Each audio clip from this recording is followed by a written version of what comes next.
Bonjour, ici Jan Steele alias La Gousse.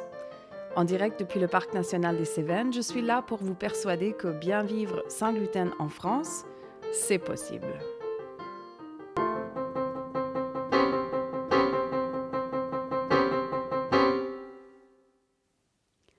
Gérante d'une cuisine pédagogique et d'une chambre d'hôtes 100% sans gluten dans le Parc national des Cévennes, je suis aussi malade cœliaque depuis toute ma vie et maman de 2 enfants qui eux aussi mangent sans gluten.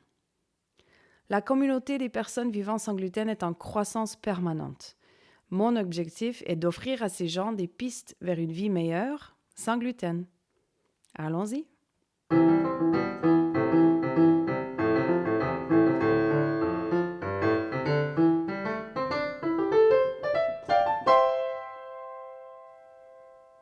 Le protocole auto-immune. La maladie cœliaque est une maladie auto-immune, mais ce n'est pas la seule. Il existe aujourd'hui plus de 100 maladies auto-immunes, dont la maladie thyroïdienne de Hashimoto, la polyarthrite rhumatoïde, la sclérose en plaques, la maladie de Crohn, le psoriasis, l'endométriose, le lupus, la spondylarthrite ankylosante, le vitiligo, et j'en passe. Nous sommes donc nombreux, et surtout nombreuses, vu que ça touche plus aux femmes qu'aux hommes, à devoir gérer cette problématique au quotidien. Et pourtant, nous ne sommes pas très nombreux à connaître et à bien comprendre le protocole auto-immune, l'AIP. De quoi s'agit-il ? Tout d'abord, définissons l'auto-immunité. C'est un phénomène qui est, à la base, un dérèglement du système immunitaire. Ayant pour but de nous protéger contre un envahisseur, notre système immunitaire a une puissance létale. Il sait identifier, attaquer, éliminer et même étiqueter pour améliorer son temps de réaction lors d'une future rencontre éventuelle un immense nombre de pathogènes. Or, c'est dans le système d'étiquetage, dans la création d'anticorps, qu'une maladie auto-immune va naître. Dans le contexte d'une prédisposition génétique, couplée avec un événement déclencheur et une alimentation et ou un mode de vie sous-optimaux, le système immunitaire fait parfois l'erreur d'identifier comme envahisseurs des tissus corporels. Prenons donc une partie de soi comme envahisseur, il attaque, abîme et développe ensuite des anticorps à ces tissus. Autrement dit, il crée des auto-anticorps, des anticorps à soi. Ainsi, le système immunitaire s'attaque à ses propres cellules, les détruisant avec la même force létale que s'il s'agissait de n'importe quel autre envahisseur. Lorsque les cellules de l'organe en question se trouvent dans l'intestin grêle, il en résulte la maladie cœliaque. Lorsque les cellules se trouvent dans la thyroïde, il en résulte la maladie de Graves ou la maladie de Hashimoto. Lorsque les cellules en question sont articulaires, cela déclenche la polyarthrite rhumatoïde, et ainsi de suite. Bon, mais s'il s'agit du même phénomène pour toutes ces maladies, pourquoi n'y aurait-il pas un même remède aussi ? Pourquoi, lorsque nous faisons la maladie cœliaque, voyons-nous une gastro-entérologue, mais lorsque nous faisons une polyarthrite rhumatoïde, il nous faut aller chez une rhumatologue, et lorsque nous faisons une sclérose en plaques, il nous faut une neurologue ? Très bonne question.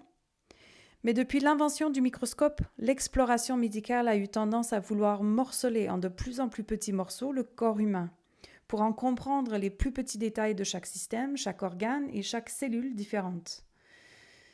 Avec le temps, nos médecins sont devenus des spécialistes, en perdant quelque peu de vue que le corps fonctionne aussi en fait comme un tout.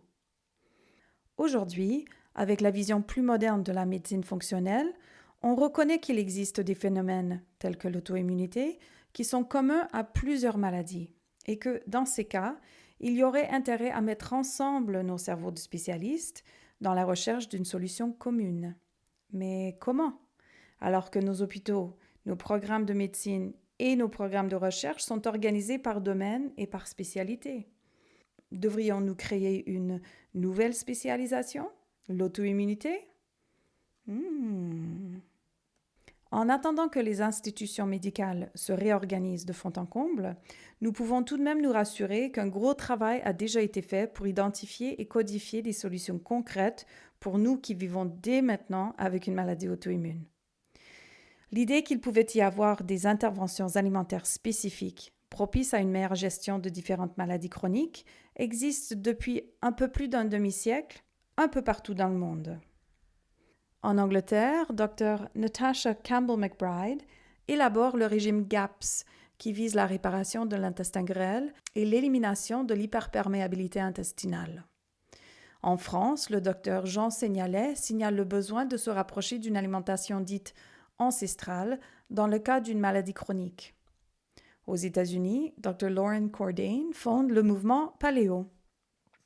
Une communauté d'approches dites donc ancestrales s'est formée petit à petit en s'inspirant des recherches en archéologie, en anthropologie, en microbiologie, en nutrition et en médecine. Et c'est enfin en 2012 que Dr. Sarah Ballantyne, elle-même touchée par des maladies auto-immunes, intègre l'ensemble des connaissances identifiées jusqu'alors en les enrichissant de ses propres observations scientifiques. Le résultat est son livre intitulé The Paleo Approach, paru en 2014. La version traduite de cette œuvre est sortie en mai 2021 chez Marabout et intitulée Objectifs santé immunitaire. Le protocole auto-immune, ou l'AIP, tel que nous le connaissons aujourd'hui, existe en grande partie grâce à ces efforts. Quel est donc ce protocole qui promet un soulagement pour toute personne vivant avec une maladie auto-immune? Eh bien, il s'agit d'un outil d'expérimentation individuelle qui vous permet d'identifier ces aliments et ces comportements qui vous déclenchent une réaction immunitaire. C'est un processus qui se déroule grosso modo sur 30 à 90 jours et qui comporte deux composantes, une composante alimentaire et une composante mode de vie. Au niveau alimentaire, le travail consiste à 1.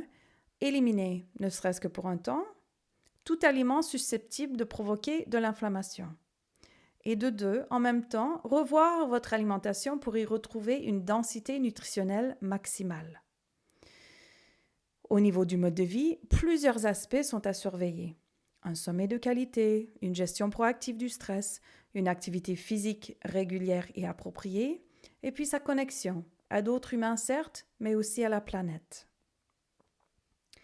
L'AIP est parfaitement approprié pour une personne nouvellement diagnostiquée de la maladie cœliaque, qui, rappelons-nous-le, est une maladie auto-immune, car c'est un protocole 100% sans gluten. Plus loin encore, l'AIP supprime toutes les céréales, qu'elles soient avec ou sans gluten, ainsi que d'autres aliments et des familles d'aliments qui ont un potentiel inflammatoire. L'objectif est de faire marche arrière sur la surréactivité immunitaire qui crée des taux élevés d'auto-anticorps et qui abîme tant nos tissus corporels. Faute de quoi, nous risquons de développer une deuxième et une troisième maladie auto-immune. Car à partir du moment où notre système immunitaire arrive à confondre les cellules corporelles et les envahisseurs, le même phénomène peut se reproduire. Notez bien le nombre de personnes autour de vous qui font non seulement la maladie cœliaque, mais aussi la maladie de Hashimoto ou la polyarthrite auto-immune. Coïncidence? Pas du tout. Hormis les taux élevés d'auto-anticorps, une autre situation qui est commune à toutes les maladies auto-immunes, du moins lors du diagnostic, c'est l'hyperperméabilité intestinale. Si le système digestif est censé être un circuit fermé, c'est-à-dire ne laissant passer dans le sang que les molécules suffisamment bien digérées pour être correctement assimilées, une hyperperméabilité intestinale est dangereuse car elle offre une porte d'entrée à des molécules semi-digérées qui déclenchent forcément une réaction immunitaire par leur simple présence dans le sang trop tôt dans le processus de la digestion.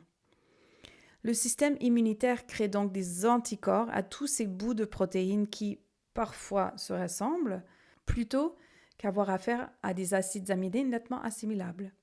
Et s'ensuit des sensibilités alimentaires plus ou moins importantes et une réaction en chaîne qui ne fait que empirer la situation. Lors du diagnostic d'une maladie auto-immune, les taux d'auto-anticorps sont généralement si élevés que plus aucun doute n'existe. Le système immunitaire est en flagrante surréaction. Et si l'on souhaite faire marche arrière sur les symptômes qui en suivent, une digestion insuffisante, un brouillard cérébral, une fatigue inimaginable, des douleurs et j'en passe, des changements importants d'alimentation et de mode de vie seront nécessaires. L'AIP est donc une série de lignes directrices que l'on emploie pour tout d'abord faire marche arrière sur ces symptômes, mais aussi pour identifier ensuite l'alimentation la plus large que possible qui nous convienne sans déclencher une réaction, ainsi que les comportements qui nous réussissent et ceux qui ne nous réussissent pas. Ayant une expérience personnelle et professionnelle du protocole auto-immune, je suis intimement convaincue de l'efficacité de cet outil. Si vous souhaitez en savoir plus, n'hésitez pas à visionner la courte série de vidéos qui se trouve sur la chaîne YouTube de La Gousse, ou bien procurez-vous le livre de Dr. Ballantyne intitulé Objectif santé immunitaire. Ou encore, prenez contact et nous en discuterons de vive voix. Voilà, d'ici un prochain épisode, portez-vous bien.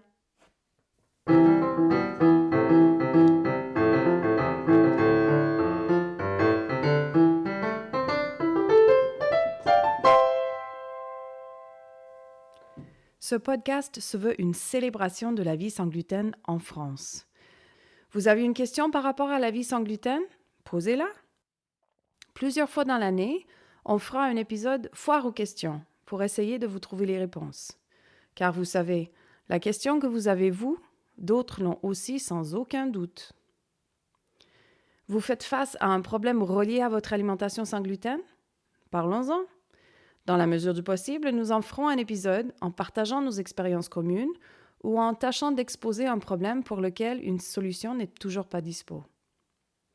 Enfin, si vous souhaitez partager votre témoignage de rétablissement grâce à une alimentation sans gluten, vous trouverez un formulaire en ligne sur le site lagousse.fr/podcast. Vous aider à retrouver un mieux-être sans gluten, c'est ma passion. N'hésitez pas à vous abonner pour être au courant dès la sortie de chaque épisode. Plus notre communauté est soudée, plus facilement nous pourrons échanger les réponses et les solutions à nos différents problèmes. Bien vivre sans gluten en France, c'est possible. Les défis sont nombreux, mais les solutions aussi.